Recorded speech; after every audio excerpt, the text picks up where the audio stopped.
Let's talk about the moment when you decided to start something of your own. What was that moment like? And then my parents like, why don't you see what kind of business we are into? So I visited my dad's office, and I saw him in FMCG sort of business where he was selling the detergents and soaps, etc. Okay. in the rural markets and the Anongne sector. Where most conversions happened. So most conversion naturally is happening on GT because we are GT. We've been there for many years now. We started from GT, so the conversions are really good. GT offers a wide, let's say, it's a much wider experience. At the end of the day, brands now also have to sell their story, right? So how did they prepare that particular product? So how are you utilizing your channels, different channels, to sell that story to consumers? When we come to digital, we get ample space of time, where we are able to produce that kind of content where, we can educate the consumer how to use the product and what product might be good for them. We can tell them about different personalities and different fragrances, what may go well with them, What kind of marketing budgets are you looking at? As in, in which stream do you spend more? Digital also is coming up rapidly. It's growing very fast because the need is required. It's identified that it's really required, it's critical. It's identified that it's efficient also. So we are obviously putting a lot of efforts in the influencer marketing side, in the digital marketing side, or especially banners, etc. on the e-com website, because that is where the conversions happen. Where the consumer is looking for the product, they know the product. It's just that maybe they're not convinced enough. So our communications or the offers are really pushing them and maybe just helping them pursue, make a decision on the last mile. Because if they are on your website, they definitely want to buy something. It's just that they are not convinced about the product.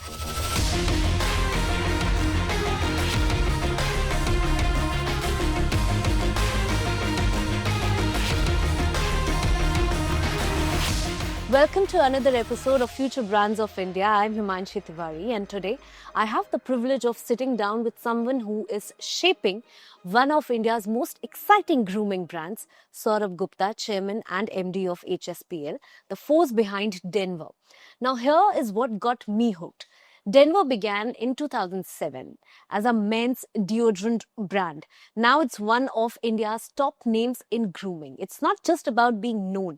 They've expanded into face wash, soaps, talc, gift sets, even premium lines like the Autograph collection made especially for Shah Rukh Khan. The brand has built deep resonance in metros and in tier 2 and 3 towns and is now aggressively pushing into D2C, overseas markets and influencer-led growth. What I want to explore with Saurabh today in this podcast is how do you scale a brand in India's diverse playing field, staying aspirational and grounded and yet build for global ambition. All right, Saurabh, thank you so much for joining us for this podcast. We have been speaking to a lot of D2C brands. Now we are here at Denver's office. But before we actually talk about money, cost, D2C, how is it happening? How are you scaling your brand? Let's talk about the moment when you decided to start something of your own. What was that moment like? So basically, as I told you, I'm an engineer, and I was working in England, and then my parents, like, they wanted me to come back. Then I came back and I started working here. And then my parents, like, why don't you see what kind of business we are into? So I visited my dad's office, and I saw him in FMCG sort of business where he was selling the detergents and soaps, etc. in the rural markets and the Anongne sector. And part of, B2B he was doing. So it was pretty interesting, but I really didn't know where I stand. So I thought that I must go back and, study a bit of business because I didn't know anything. I didn't know how to pick it up. So while I was studying, I thought that there's certain opportunities in India where I can start. And I had that bit of, ego issue where probably, as a, maybe every student might have that they want to start something of their own. They don't want to do exactly what their father was doing, etc. So I mean, I had this sort of I don't know, not passion. I won't call it passion, but I had this certain, I was pretty particular about my career that way. So I started off, and when I came back, so what I saw was, when I was traveling back and forth from England, a lot of my cousin would ask me, or friend would ask me to bring a lot of perfumes and deodorants Yeah. from there, because in India probably we didn't have enough. We didn't have much deodorants and we didn't have enough perfume brands, etc. But they were not. Maybe not prominent ones. Yeah, we didn't have e-commerce, and a lot was not available here. And whatever was available, they were not sure if they was original and whatever. So there was a huge gap that way. And that's when I thought, we should introduce something here, and then I think a lot can be done in India. Yeah. Yeah. As you were telling that when you are younger, you chase something different, but now it has been so many years into your brand. You worked day and night for your brand. What is that shift now? What are you chasing now? Because when you were younger, you were chasing to build something of your Right. own, which is not Yeah. what your father was Right. doing, right? So, what are you chasing now? So now we are chasing stability, but now we're chasing the various markets outside India. Because of course we have done certain work in India and we have achieved whatever we have so far, and we feel that there are more opportunities outside the country. So those are the new things we are looking out for, new categories, such as skincare, grooming, etc. Where we think that we haven't done much work, but there's a lot of work to be done for us. I mean, there's a lot of opportunity for us which can be achieved. So that is one. I think largely we are now chasing certain larger targets, larger aims to cover geographies and cover categories. That is that if I want to summarize. So geographies and categories, that is what we are trying to expand into. Yeah, in terms of geographies, you want to move out of India, That's right. be a global brand. What are those countries? Like, in what countries do you have in mind that you want to go? So we've already established ourselves in Malaysia. From there we are already in Singapore. We are getting into Philippines, Indonesia, Jakarta, and getting into Brunei. Okay, so these are already happening. On the other side, we have already covered the Indian subcontinent, where we are already in Nepal, Bangladesh, Sri Lanka, bits of Pakistan, Maldives. So we have already covered these, and we have already got into UAE. We are doing pretty well there, and parts of Middle East, Qatar, Oman, Kuwait, Bahrain. We are already doing so. Now our endeavor is to get into North Africa, East Africa, and we've already started North America as well. So further go, wider, because that's one of the largest markets on the planet. So it's important to be part of North American market. While North America, of course, is very attractive, South America is even more attractive. Yeah. Like Brazil is the largest deodorant market on earth. It's more than 20 times than what we have in India. So that is a big opportunity for us, since we share the similar latitudes, similar cultures, and that like we have a lot of similar climate as well. So we have a lot of similarities in terms of taste and trends. Our food is also pretty similar in terms of spicy, etc. So I think our fragrances, which are doing very well in India, we would have decent market. We might have good takers in Brazil as well. Brazil as So that's where we want to be. All right. So you've been to different parts of the country. You are expanding to That's a lot of parts in different parts of the world, and you've been perhaps bringing perfumes for your cousins also. Right. Which one is your favorite international brand of perfume? For me, my favorite brand would be Calvin Klein. Okay. I think kind of work they have done is remarkable, and particularly CK1 is one of my favorites. So I think, and it is, I mean, it is a very, how to say, it's ever refreshing. It is pretty standard, doesn't fail you. It's always been there, and I've been using it for many years now, maybe more than 25 years. So I mean, I've pretty much hooked there. I mean, if I'm not sure what to do, I'll just pick it up. But then, which one is your Denver's favorite fragrance? Within Denver, I like Caliber. Okay. Caliber is my favorite. Although the green one, of course, it's is a classic. If I'm not in, I'm not sure what I have to do. So the green Denver is my favorite. And apart from the second is the Caliber, which I like, which is a bit strong, which is slightly aggressive. Very spicy, pretty amazing fragrance. All right. On that note, in this show, we talk about D2C brands, how they grow, how they scale, how they sort of balance the cost and a lot of aspects that a brand has to do on a day-to-day basis. On that note, when we talk about D2C from India's perspective, a lot has changed in the past few years. A lot of D2C companies are coming up. The legacy brands are now converting themselves into D2C, right? So how do you see the landscape in India for a D2C currently? So the landscape, to be honest, comprises of the first supply chain and the infrastructure which we have now. Since we already have done very well in e-commerce, and we are now already getting into the quick commerce thing, and it's growing rapidly. So sort of we can say that the infrastructure is complete. From here, I think it's thanks to another area which is the quick, the payment thing. The digital payment, UPI, right? So UPI payments, because that really opens a lot of doors, because it's important to complete the commercial cycle, because you're sending out products and you're getting the money for that. Because before this, there used to be COD, etc., which are still, primitive, so to say. But UPI has really speeded up, the conversion thing as well. So hence I feel that D2C landscape is on the infrastructure level is now covered. Now we have to really reach out in terms of communication and to offer our services to on the pin code level, on door to door level, which was happening physically by there were a lot of these companies which are doing door to door marketing, multi-level marketing. I think that switch has happened to D2C.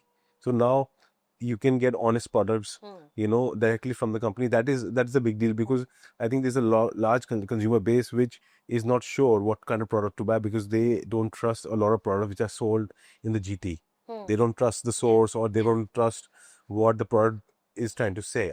Just packaging enough is not enough. Many times, whatever is written on the packaging, because many times, whatever we are saying on the packaging, or on the basic advertising, the be it television or be it PO, point of sale, I think it doesn't do justice to a product, because there are a lot of products out there which might need a good testimonial, to explain how to use it. They need a good video, how to apply those products, because many times it's all in the application, how you have to use the product. If the product is not used properly, probably won't give you the good results. For example, if you are using a shaving foam, for example, if you don't shake the can really well before you use, you will not get the same results from the foam. When you spray, the foam will be as dense or whatever, and even the product will not last very long. So it's important for the companies like us, or brands like us, to be able to educate the consumer how to apply the product, how to use the product, the do's and don'ts, etc., which are sometimes impractical in a television sort of environment, or just the point of sale environment. So I think when we are in D2C, we have the opportunity to show videos on our websites, give a lot of more information on do's and don'ts and the benefits of the product, which is a big opportunity, And I think because of the geographies and tough terrains as well in India, I think D2C that way plays a major role, now reaching out.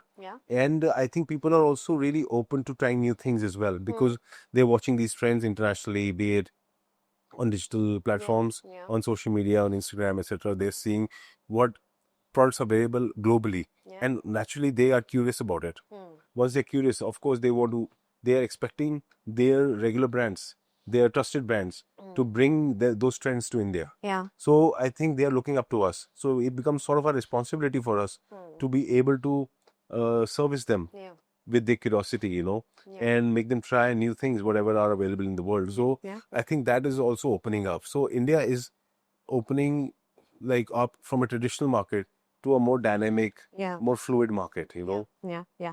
You know, D2C now in India, D2C has a lot many takers, That's right. right? People who are the current generation especially is much more educated Naturally. in terms of what products should they use, what trends are going on That's in right. the That's market. right. They know now, like if you are selling a perfume, they would want to know what are those fragrance note, what is the top note, which is the medium note, which is the last That's note. right. They know everything, right? So at the end of the day, brands now also have to sell their story, Of course. right? So how did they prepare that particular product? Yeah. So how are you utilizing your channels, different channels, to sell that story to consumers? So what is happening is, since we have different channels, for example, see when we have been on television or radio, there's a struggle of seconds. You know, we want to fit the whole communication within 10 seconds or within very few seconds. So which is a big challenge. You know, there's so much you can do because you have to tell about the product, you have to show the product,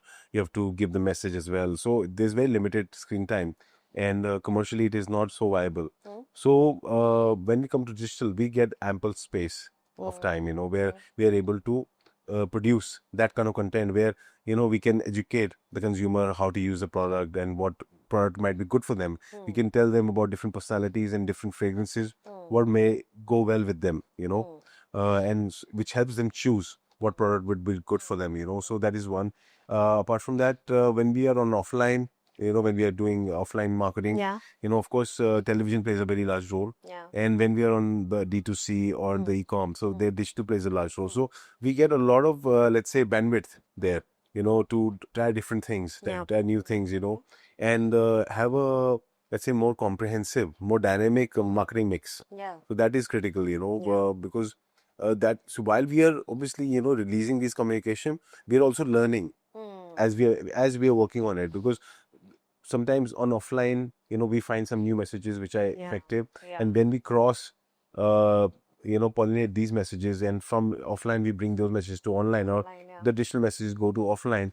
I think many times we find very effective messages within our mix, which are performing well for the brand, which are doing so, where the brand ethos is taken care of, where the brand message is decent, the SKU level information is complete, and maybe the pricing also, so at the commercial side as well, or the offers. So when you are able to tick so many boxes, I think automatically that message becomes more efficient, but it doesn't happen all on its own. We have to keep trying. So while we try so many things, we are able to discover even more effective communications, etc. So this is where this whole A lot of new hyper local marketing strategies have also come in for door-to-door marketing as well. I've seen a lot of boxes. For example, if you order some parcels, there are boxes with scan codes where you can actually scan and know about that product as well. So that's also happening. So what kind of marketing budgets are you looking at? As in, in which stream do you spend more?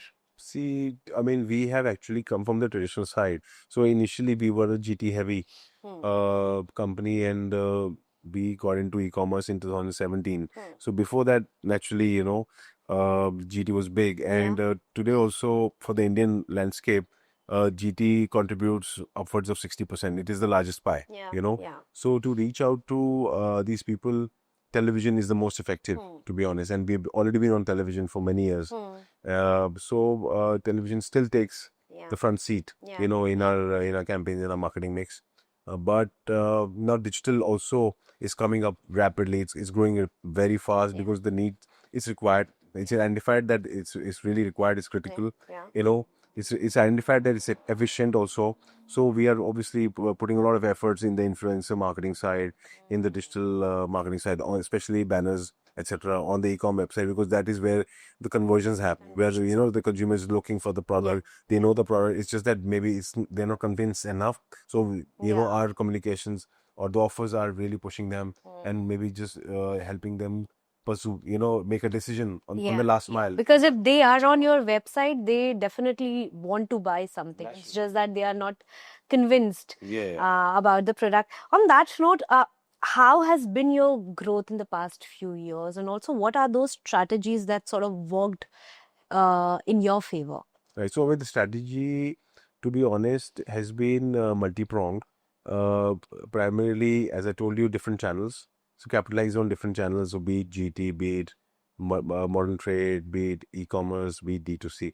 So D2C is the latest channel which we have opened, which we started in 2021, Yeah. post-COVID. So that has really helped us because that opened us a new door where there was a large part of performance advertising which was missing in our marketing mix. So that also is now covered. So you can say that we are actually covering the 360-degree scape, Yeah. in advertising, right now. And this growth usually has come up with the trends, with the new trends. So since we were talking about, these new trends which are coming into India through, social media. Social media. So the audience is really curious about these new trends.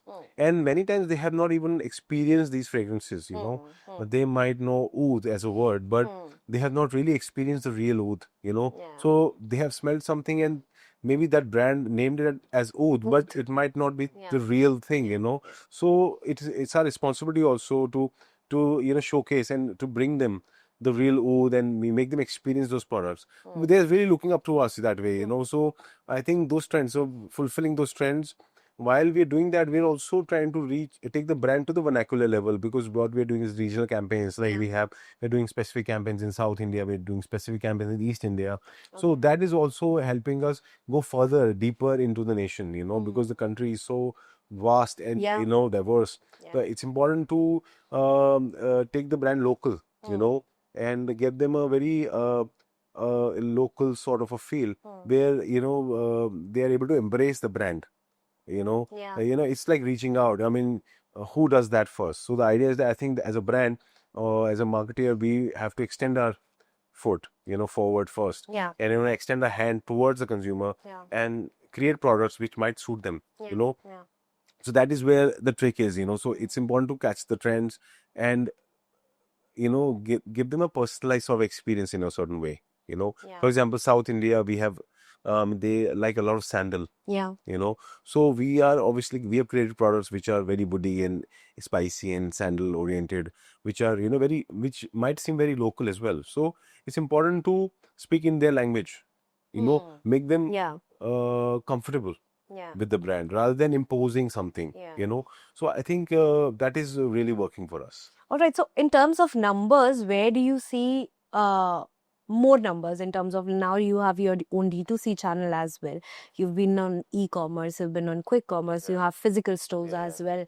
So, where most conversions happen? Right. So most conversion naturally is happening on GT because we are GT. We've been there for many years now. We started from GT, so the conversions are really good. GT offers a wide, let's say, it's a much wider experience from the consumer point of view because the product is physically there. The product can be tried. The offers are right there. Then there are the shopkeepers or there, the promoters who can explain the product. So the conversions are still much better because our bandwidth is much better there. We have a large team, rather one of the largest fragrance selling team in the country. So we already have that bandwidth. So naturally, I mean, it's already getting efficient as we speak. But I must add that, the e-commerce landscape, where we have the Flipkarts and the Amazons of the world. I think that is the upcoming thing, and it is rapidly growing. So I can say that you're betting on it now. Yeah. I mean, I can tell you that before COVID, like it was contributing only 5 to 6%. Okay. And whereas now it is contributing over 25%. So which is growing really fast, and I think in the coming years it might even touch 50%. With the going speed. And which is a great thing, and it's important to adapt to this scape and to understand what new can be done here. So I think GT sort of not just a sales channel now, it's also sort of a trial channel where you can make people try the product and then ultimately persuade them to buy it online. Or or the repeat purchase can happen online.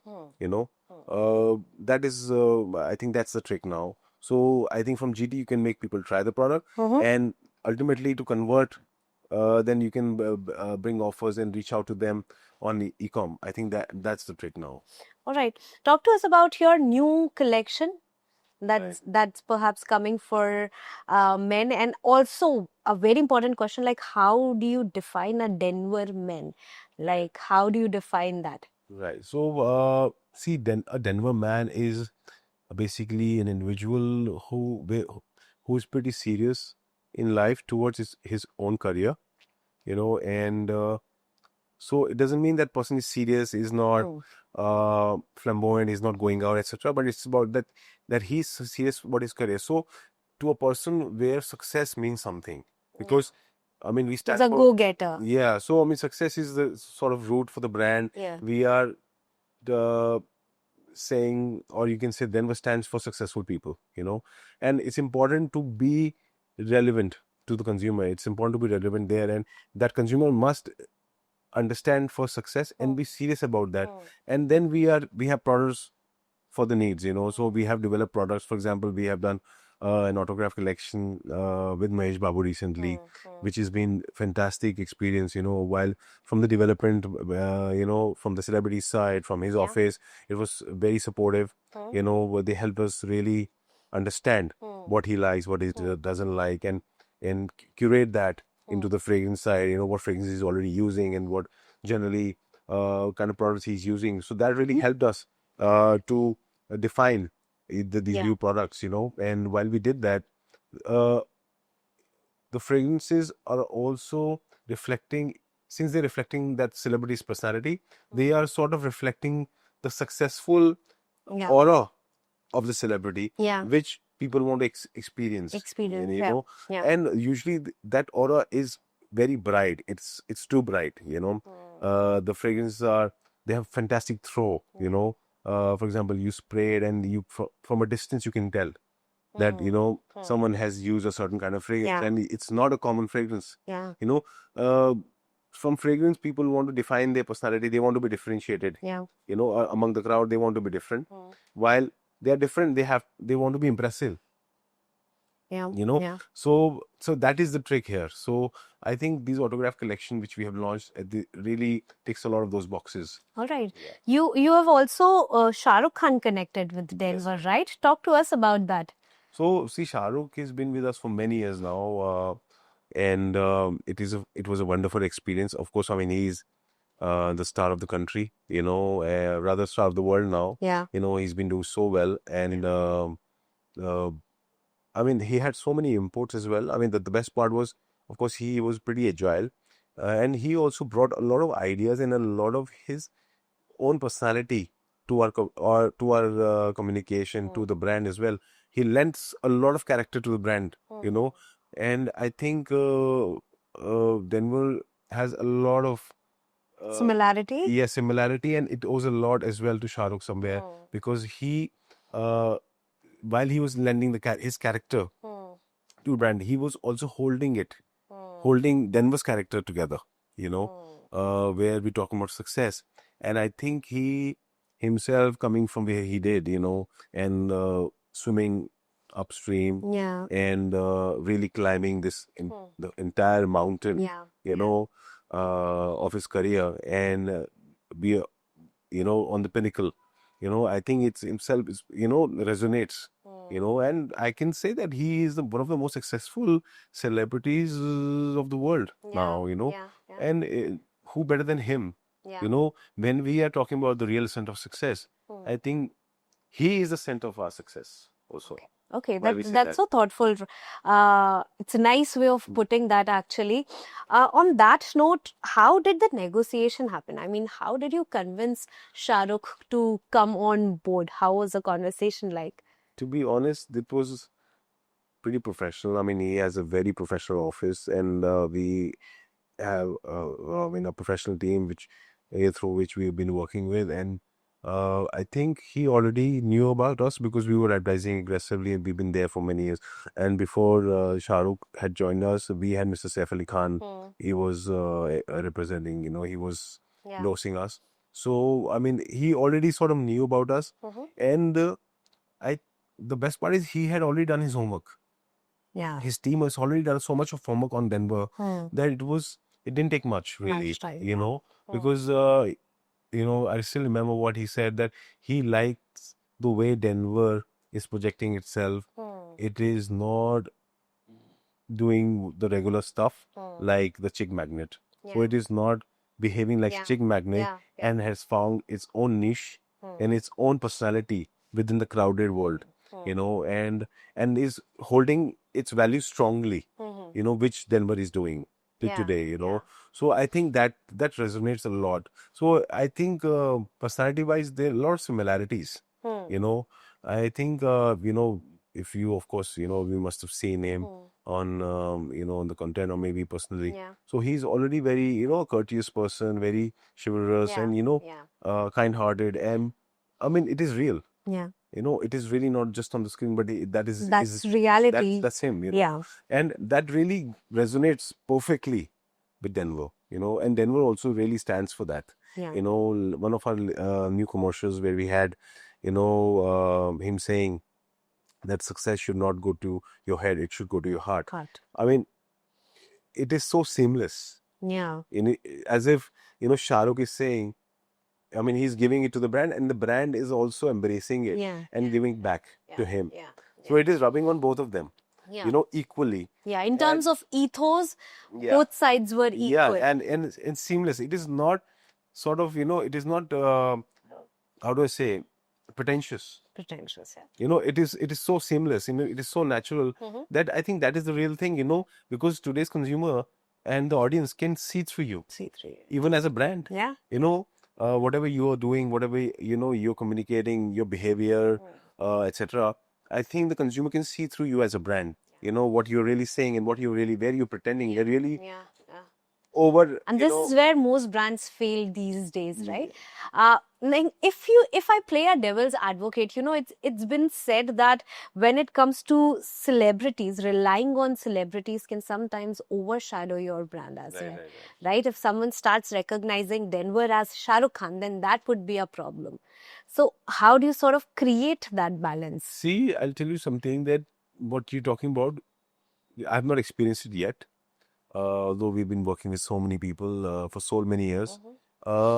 I hear a lot about this. Yeah. But see, ultimately, when we are doing our production, the campaign, etc., the script what we're using, the kind of clothes we are, you know, the celebrities are wearing, the environment we are building, I think the brand has to be really particular, you know, what we are doing and what we're saying. Yeah. I think if we are really overstepping there, you know, or overcommitting to some certain things, you know, I think that's when the brand also loses its own character. Yeah. You know, so while I'm saying that, we have to not overdo.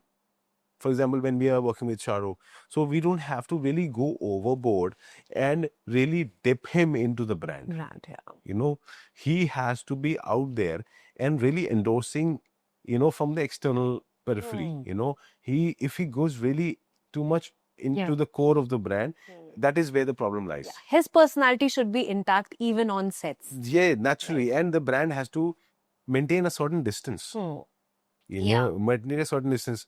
Because if you become one, then of course there's a risk of both of them. Yeah.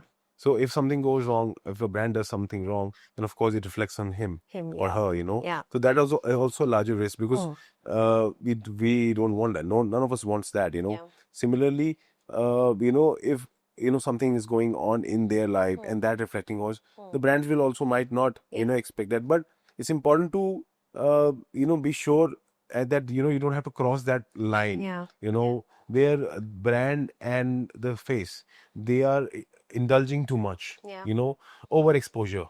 You know, I think that's a very fine line. You can't be too much. Yeah. You know. Yeah. But it's many times it's difficult to find that line. Yeah. You know. So I believe that when you don't know that's if the salt is high or low, it's better to keep the salt low. That's a great way to put it. You know, you were talking about the growth and expansion into different parts of the country and also in the world. But when we talk about you know, when you decided to sort of move beyond deodorants into soaps, body washes, I guess, face washes, was there a moment of doubt? I mean, was there like were you frightened to take that sort of leap for your brand, because Denver was known essentially for perfumes, right? That's right. So yeah, of course, it is very tricky. You know, it is not an easy decision when you are looking for allied categories where you want to be, because naturally, as a company, the idea is to grow. Yeah. You know, and when you have achieved a certain share in a certain category, naturally, the idea is to get out. You know, and explore. Yeah. Like explore the new borders, geographically explore the new categories. So that is, I mean, inevitable in a certain way. And you scaled 360 degrees. No, we have to, you know, because that's the whole purpose. Yeah. Because we have such a large team to take care of, and since we have already got a senior position in the category, we have to hold that position. We have to be sustainable. Yeah. We have to sustain ourselves. We have to be stable, and then while we're doing that, we have to keep exploring because growth is the key. You know, you have to add on new numbers because numbers will pay for everything, right? Yeah. You know, and it's just a cycle, right? Yeah. So while we were doing that, we were looking at some categories where fragrance plays an important role. Since we already are in the fragrance, so we first identified body wash because in body wash, fragrance plays an important role because if a body wash doesn't smell good, your day is spoiled. Yeah. You know, that's the first thing when you start your day. So it's important to have a great fragrance there. And we found that products, especially body wash with great fragrance, can really lift your mood. Yeah. Can really be very effective product. Yeah. You know, apart from the whole cleansing, the properties of a body wash, apart from that, I think fragrance plays a key. I myself coming from the consumer behavior background, so while in my research days we were working on this, there was a time when we did some research in a supermarket in England, and we had set up camera in a body wash aisle and in a shampoo aisle. And the first thing what the consumer before picking up before actually buying body wash, they would open the cap and they would smell it. Yeah. It has nothing to do with the cleansing, right? Yeah. And it has to so smell has nothing to do with the properties of the hair. The how the shampoo is going to behave with the hair. Yeah. But the first thing is that you smell it. Yeah, that's the first impression. Exactly. So that means it's critical. If it is a bad smelling shampoo or a bad smelling body wash, even though it is the best cleansing product, Yeah. you won't pick it up. Yeah. Or even if you pick it up, you would use it probably once a year. Yeah. You know, it's like therapy. So maybe how many times you want to really get into therapy mode, but not daily, right? So daily you want to really enjoy your day. You want to really add up certain elements to your day, so your day is better and perfect. You know, you're always trying to longing to improve your day. Yeah. You know, your mood, etc. Because you're heading out for work or you're heading out for certain things. If you're a mother, you're heading out to school or drop the kids to school or picking them. So you want the best results, and for that you need a product which performs. Yeah. You know, which lifts your mood as well. Yeah. So I think fragrance. So we kept fragrance as the core center, and around that we figured out what categories. Category. Can you? Yeah. So face wash could be, was the next category then, where we found as well that when you putting something on your face, if it smells great, I think it really can lift You your mood. feel it's working. Exactly. So when, for example, you have a face wash which smells of, let's say, argument's sake of milk, versus a face wash which smells of mint, or a face wash which smells of orange, you can tell. Yeah. By my examples, you can really tell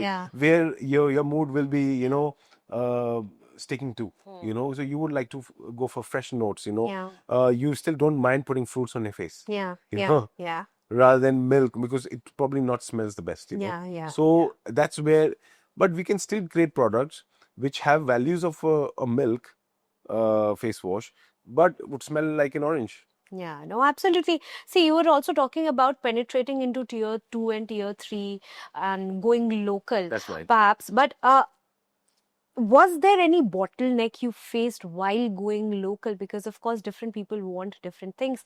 And India, you are teaching men to groom themselves, right?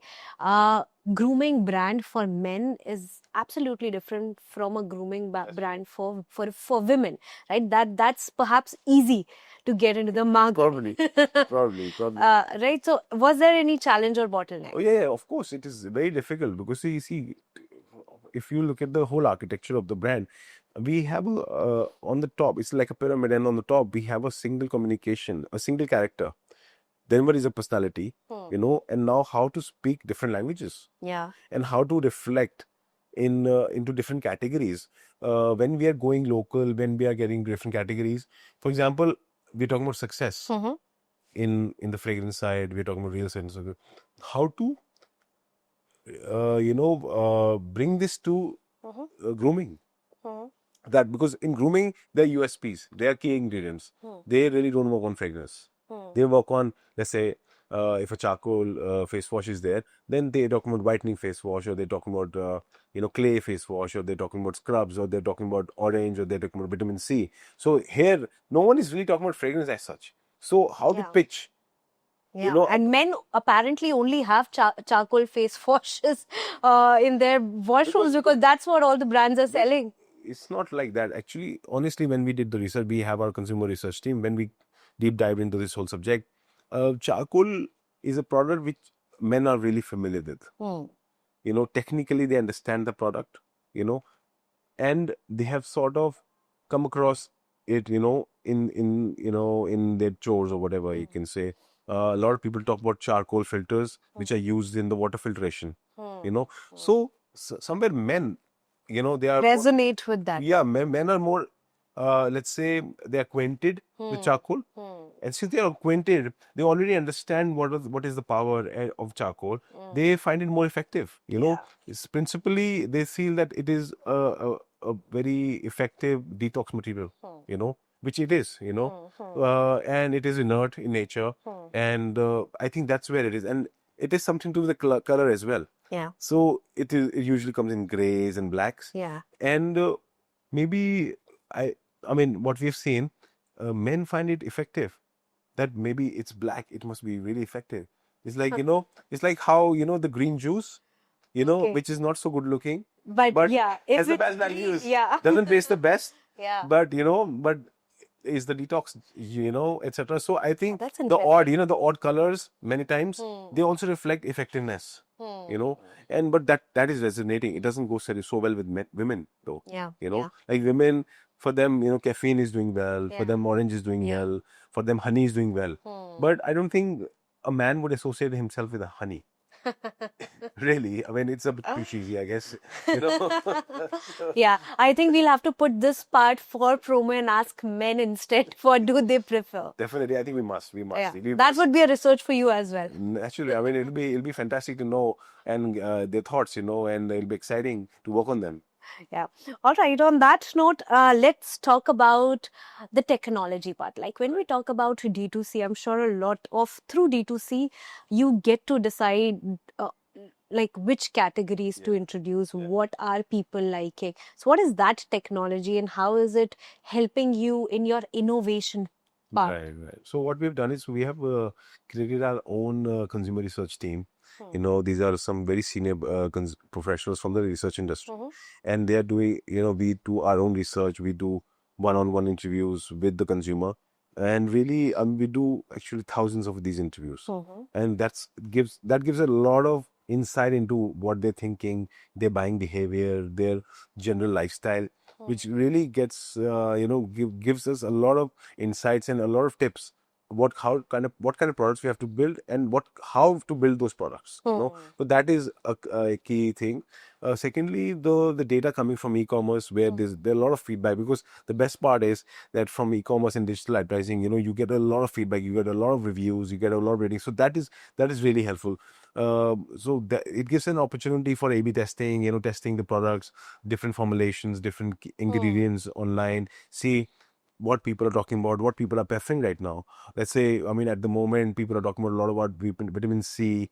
You know, people are talking about a lot about biotin, etc. You know, those kind of products. So it becomes easier for us to, you know, basically amalgamate those key ingredients with our current products. You know, what we're doing. So it is sort of a fast-paced thing now. Yeah. So immediately we get to know. I mean, those were the days when we would launch a product. It would take, let's say, 3 months to launch a product. And after that, couple of months later, then we would get a feedback from the market. So it would take really 5 to 6 months before we could really analyze something, you know. Whereas now you put out a product, you put out a communication, and within a couple of hours, you have the data. And I mean, your decision making is much quicker now. And so it puts a lot of, put our marketing and formulation, even our R&D team, a lot, into a spot where we have to develop much faster. It helps in personalization for you also. Yeah, a lot. I mean, because everyone has a different problem. I mean, there's a, everyone considers, that they have a specific problem and they want a specific solution which is designed for their problem. For their So that's where the digital thing helps, because then, we can include those key ingredients, or include those solutions into our products, and a lot of our products have multiple solutions, so that, a person might have different problems during their, life, right? Yeah. It's not that they're only facing one issue. Sometimes they might just have an issue of oily skin, and then later on might have an acne issue. Yeah. And then later on may have some rash issue, because they're using so many products that the skin has become really sensitive. So we have to be very careful. So many times what we do is we bring a lot of multiple solutions into a product, because it's difficult to really be very specific, because the problems also shift. Yeah. They change, and we don't want to be irrelevant too soon. Yeah. Once we are addressing a problem, someone has bought the product. So we don't want the product to be sitting on the shelf. We want that it needs to do some job and be useful for the consumer. So that is one. So data coming from the reviews and etc. and the ratings, that really helps us. Yeah. Apart from that, we have chatbots which are collecting a lot of data on our D2C platforms. So that really helps again. Yeah.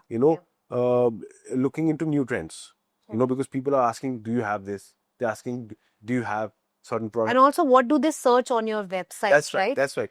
So, I mean, they are putting queries that, do you have, why don't you do, let's say, a vanilla fragrance in Denver? Why don't you do a women fragrance in Denver? Why don't you do this? Or do you have this? Do you have a camphor fragrance? Or do you have a, let's say, caffeine-based or cocoa-based sort of fragrance? So that really, helps understand if we have enough inquiries, of this, a certain product. yeah, then naturally, I mean, it's an opportunity. Yeah. That means that means our audience is looking for something, and we can really try and develop a new thing, and which might be suitable for them. Absolutely.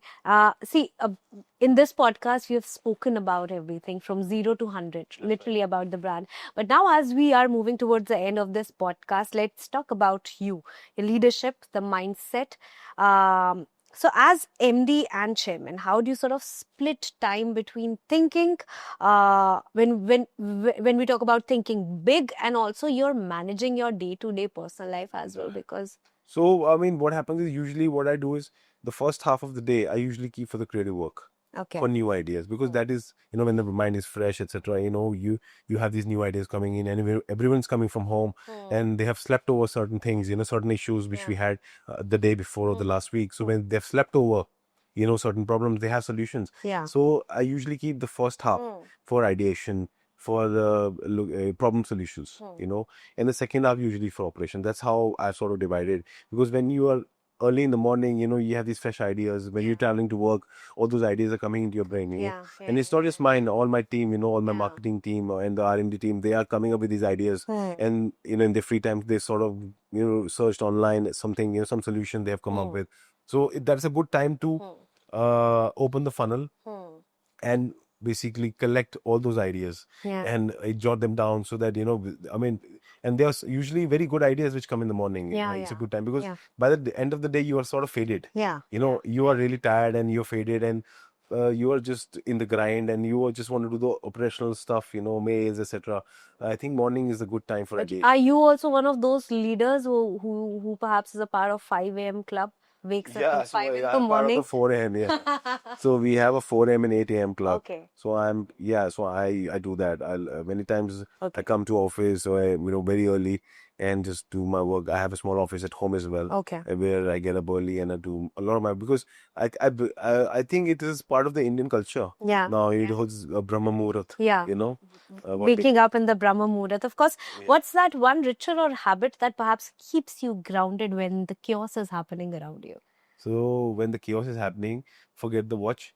Just look at your desk. Just clean it up, The idea is to clear the desk, do the job, because many times, if you keep looking at the watch, you get nervous. You get, jittery that, okay, it's so late or whatever, and someone is waiting. It's better, you have to prioritize. You have to really, put your task at the Mhm. top of the priority and just finish it off. Mhm. If there's a firefighting going on, Mhm. it's important that fire should be shut down immediately. So I mean that is important. So I will not look at time and just finish it off right there, and just control that, contain that, whatever, or resolve it. But while I'm saying that, also it's important to be calm. You know, think twice before you making certain decisions. It's important to revisit your decisions. Sometimes it's important to cool down. You know, maybe you have had a meeting, you have ideation, you have made decisions, but maybe just sleep over it. Yeah. For example, we had a meeting at 8 p.m. or 7 p.m. The previous day. On the next day, maybe there's no harm in waiting for 12 hours and sleep over it, and not just you, for the team also to Yeah. sleep over it and just mull through it. In case you find some gaps. Yeah. Or some No, missing links. absolutely. And that works Yeah, a lot of and you time. come in the morning and then make a decision. Then Yeah. although the soft decision has already been taken, Yeah. it's just that you're just reassuring Yeah. that everything. And revisiting the entire That's it. prospect. All right. So, if you had to choose one core value of Denver that you feel should never change, what would that be? One value of Denver which should never change is, uh, I think there is a certain amount of honesty in Denver. Which I would not say that it falls under the honest brand space, but there's certain honesty there. Why I'm saying that is that the kind of ingredients, kind of product we are putting in together, it is really original. It is very, how do I say, unique, and it also stands for that unique Uniqueness. thing, Yeah. the success part, because it is delivering every day. Hmm. Okay, we have a fragrance which contributes right now more than 4% to the Indian category. Yeah. Okay, and it is carefully created and carefully mastered. So we sharpen that product every year, every sort of year we sharpen that product further. So it also reflects on our consistency and delivery. I think that is something which I don't want to miss, because Denver also sort of stands for the whole, consistency. Consistency. Consistency could be really boring. If you see our communication, Yeah. many times people comment that it's very similar. I think that's where the ethos is, that is where the reality is. I strongly believe that the most important aspects of anyone's life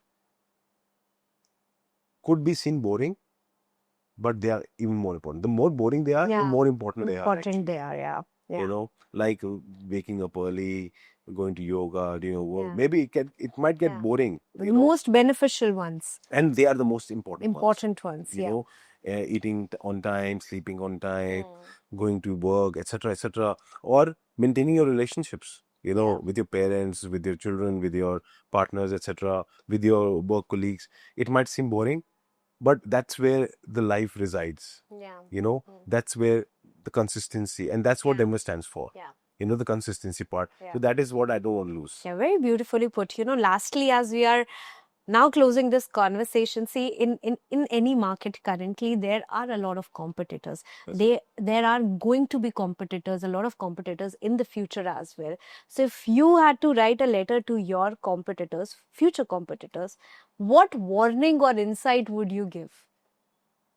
It can be either a warning or an insight that you want to leave for them. So what I would like to tell my competition is that work hard, and come with great ideas, and let's build the category together.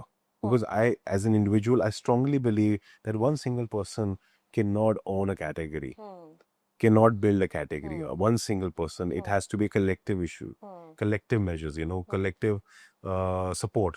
So any category which does not have a competition, I think is a bad category, because it is not efficient. It is not giving its best to the consumers, because there's no competition. So that means they don't know how to improve. They have not improved ever. They have not really introspected. Yeah.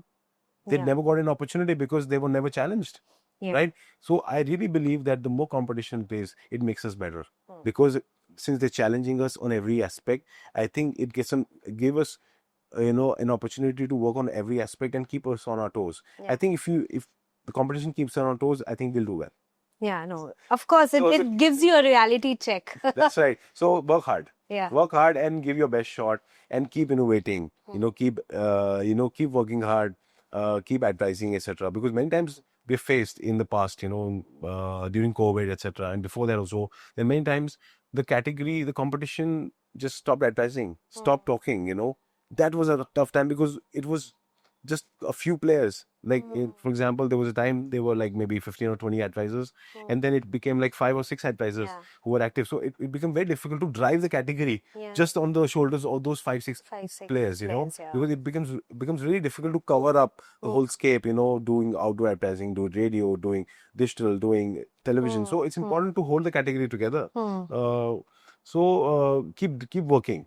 Yeah. That's one thing I would like to say, and keep bringing new things to the category. Keep innovating. Keep innovating, At the end of the day. Well, thank you so much, Saurav, for being a part of this podcast. We discussed everything from the scale of 0 to 100. Fantastic. Thank you for sharing all the insights with And us. you're most welcome.